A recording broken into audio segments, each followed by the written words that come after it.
Maraming salamat po. So ibig pong sabihin, malinaw na kanina sinabi natin na What is the hindi pleasure siya... of, with the permission of Senator Judge and indulgence of Senator Judge Padilla, what is the pleasure of Senator Judge Raffy Tulfo?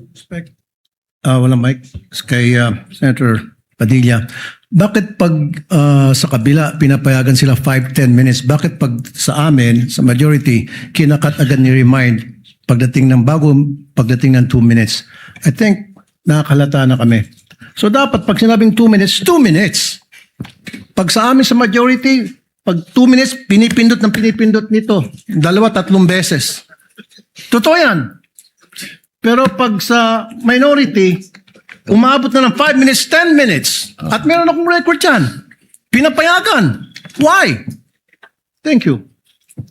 The comments of Senator Judge Raffy Tulfo is recognized. However, the chair would like to point out that in the impeachment court, there is no majority nor minority. We are all senator judges. And Senator Lacson earlier requested also an additional time to finish his point, which the chair allowed. That's why the chair reminded Senator Judge Padilla to wind up because Hindi. his time already lapsed. Kaya nga, Mr. Presiding Officer, I'm sorry, I do have a lot of respect in you.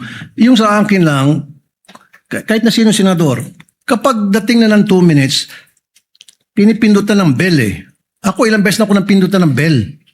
Nakakairita eh. Samantalang yung iba, hindi pinipindutan ng bell, umabot pa ng 5 minutes. I'm not referring to anybody here now.